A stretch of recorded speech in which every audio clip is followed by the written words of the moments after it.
From global headlines to entertainment buzz, I'm Kashish Dhawan bringing you the latest around the globe.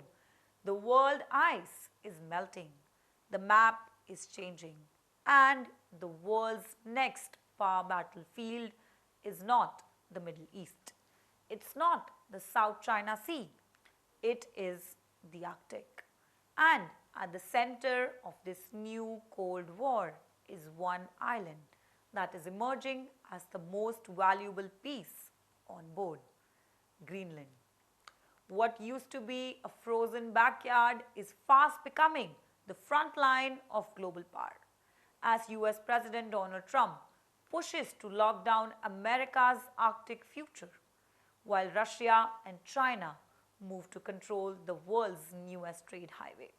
This is the story of melting ice and heated geopolitics, because climate change is doing what diplomacy never could, opening up the Arctic.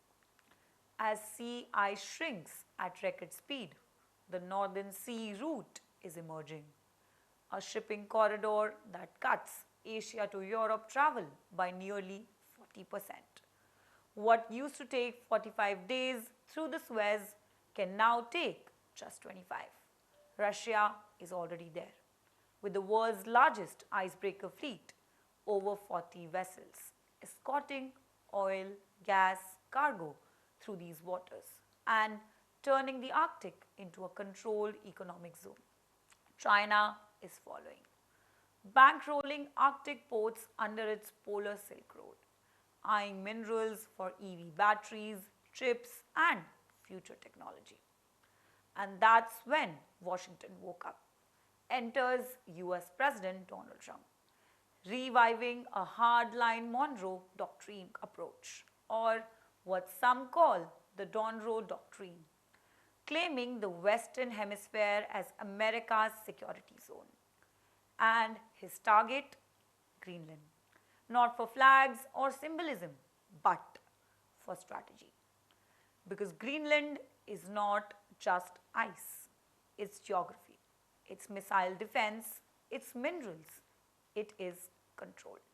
The island sits between North America and Europe, overlooking the North Atlantic and the Arctic Ocean, and it hosts the US-run Pacific Space Base, critical for missile warning, space surveillance, and a cornerstone of Trump's proposed Golden Dome and a defense shield.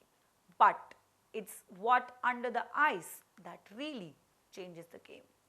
Greenland holds most reserves of rare earth elements, essential for electric vehicles, semiconductors, and defense system, along with graphite, uranium, zinc, gold, and an estimated share of Arctic's 13% of world's undiscovered oil and gas. Right now, China controls nearly 90% of rare earth processing. Greenland can flip that equation. For Trump, it isn't just about buying the island. It is about buying leverage, controlling Greenland. And you can control access to Arctic, control the Arctic.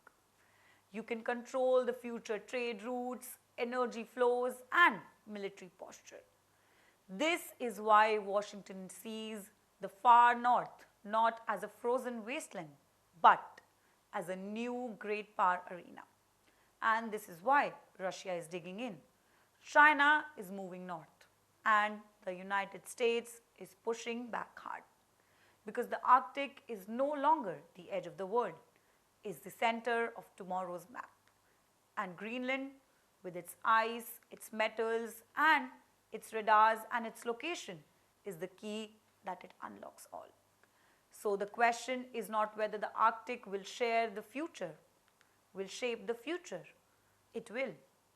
The question here is who gets there first and who gets locked out, because the ice is melting, the race is on. And Greenland, it's no longer just a land of snow, it's the new high ground of global power. Thank you for watching. For more such videos, subscribe to the NewsX YouTube channel, hit the bell icon.